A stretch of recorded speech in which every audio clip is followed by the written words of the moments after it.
Assalamualaikum warahmatullahi wabarakatuh.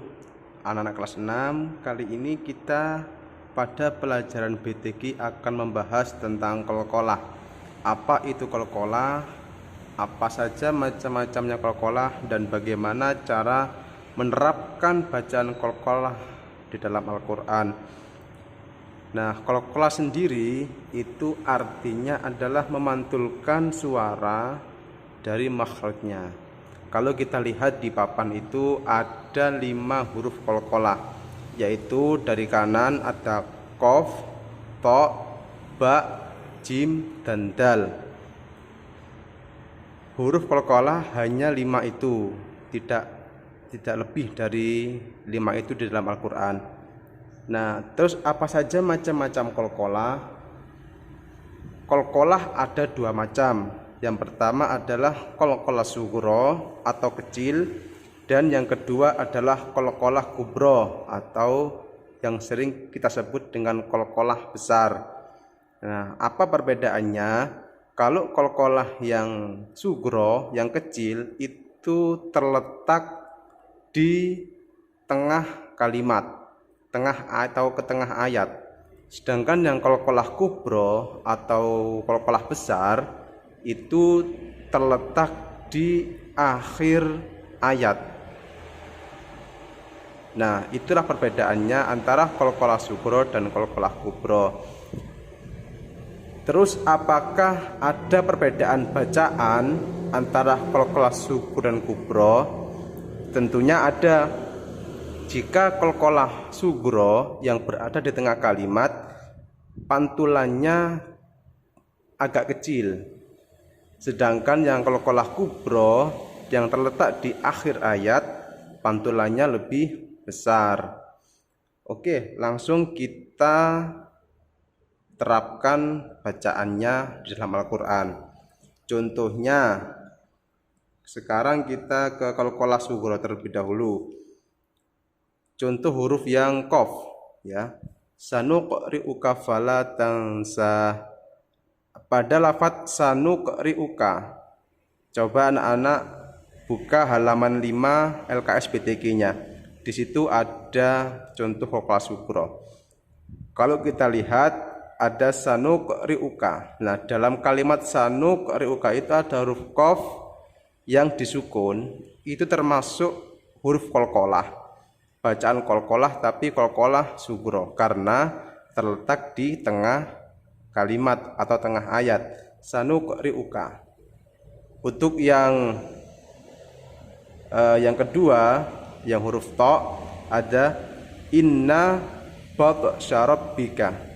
Nah, kalimat batsya itu ta-nya terletak pada tengah kalimat atau tengah ayat, sehingga termasuk juga dalam bacaan qalqalah sughra. Inna batsya, agak kecil pantulannya, batsya. Yang ketiga ada dal, huruf dal. Kalau di sini contohnya qad aflaha, qad aflaha, qad ada pantulnya d, qad. Nah, pantulannya kecil karena qalqalah sughra. Yang keempat ada huruf jim, wal fajri.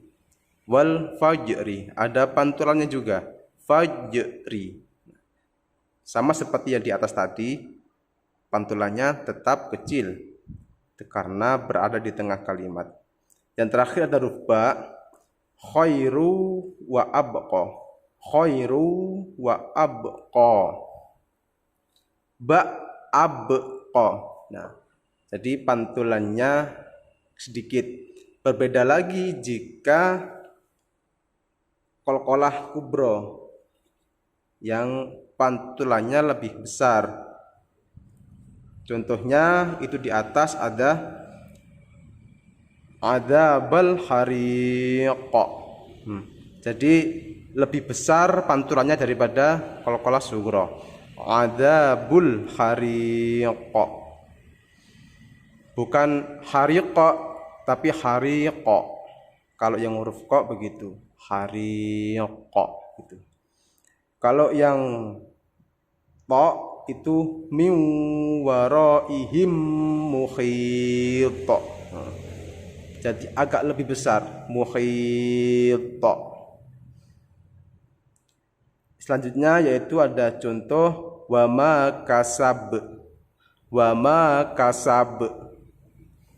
Ingat pantulannya lebih besar daripada qalqalah sughra. Wama kasab. Yang selanjutnya ada contoh Fir'aun wa Thamud.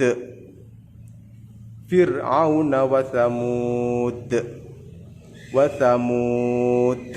Dalnya lebih besar pantulannya. Nah, sekarang mungkin ada pertanyaan. Kalau anak-anak lihat di surat Al-Ahzab itu di ayat yang pertama itu, jika anak-anak lihat itu ada huruf qalqalah di akhir, tetapi tidak hanya berharokat tapi bertasydid. Bagaimana caranya membaca? Itu tetap dibaca qalqalah kubro, tapi sebelum memantulkan baknya itu kita tahan terlebih dahulu baknya. Contohnya begini, tabbat yada abi lahabi wa tab. Jadi sebelum jangan langsung watab, tapi watab. Nah, soalnya di situ baknya bertasydid. Saya ulangi lagi, tabbat yada abi lahabi wa tab.